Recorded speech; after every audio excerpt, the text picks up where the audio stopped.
Sindhi Association of Europe जे रूह रवा साईं डॉक्टर अली रज़ा बिरजल साहब खे त उहे अचनि ऐं पंहिंजा ख़्यालात पेश कनि।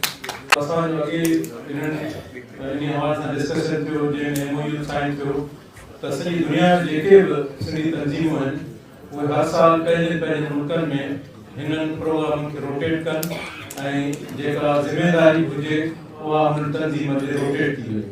न कि हिकिड़ी तंज़ीम उन शइ खे पाण ते मदद करे।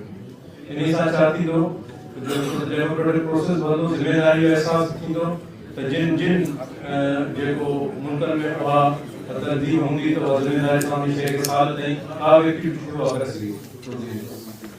ॿियो जेके कुझु दोस्तनि वॾे जेके इशूज़ डिस्कस कया जंहिंमें किन चयो त पाकिस्तान जे हवाले सां जेके उते आहिनि या सिंध जे हवाले सां जेके आहिनि उते मसाइल उन्हनि खे बि डिस्कस करणु घुरिजे। ऐं ॿियो इहो त जेके हिननि मुल्कनि में असांजा स्टूडेंट्स अचनि था या प्रोफेशनल्स अचनि था उन्हनि खे सपोर्ट ॾेई वञे। ऐं सम्झां थो त असांखे ॿिन्ही ख़ासि तौर ते इशूज़ खे एड्रेस करणु घुरिजे। ऐं ॿिया सियासी जेका ॻाल्हि आहे सियासी समाजी तरह असांखे लड़णु घुरिजे।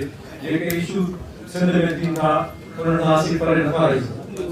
उन्हनि जेके ज़्यादतियूं थियनि पियूं उन्हनि ते आवाज़ उथारणु घुरिजे छो जो असीं हिते बनस्पत हुते जेके माण्हू वीचारा फाथल आहिनि उन्हनि जे मुक़ाबले में असीं बहितर तरीक़े सां दावूं करे सघूं था ऐं मसइलनि खे रेज़ करे सघूं था ऐं हिक ॿिए खे ऑर्गेनाइज़ करे रड़ियूं करे सघूं था या जेके बैन अवी इदारा आहिनि उन्हनि ते पंहिंजो आवाज़ ॾेई सघूं। इहो हिकिड़ो मेन इशू। ॿियो जेके हिते अचनि था उन्हनि माण्हुनि खे उन्हनि स्टूडेंट्स खे या उन्हनि प्रोफेशनल्स खे ॾाढी गाइडेंस जी ज़रूरत आहे ऐं उन्हनि सां सहकार कजे। उन्हनि लाइ प्रॉपर जेको आहे असां पंहिंजी तरफ़ां कोशिशि कंदा आहियूं सिंधी एसोसिएशन यूरोप जे तरफ़ां शुरू खां वठी त जेका बि ओपन प्लेटफॉर्म हूंदो आहे जंहिंमें उन्हनि खे इहो ओपन एक्सेस हूंदो आहे असां राब्तो कनि। जेके नवां शागिर्द अचनि असां राब्तो कनि या प्रोफेशनल्स अचनि उहे बि असां राब्तो कनि।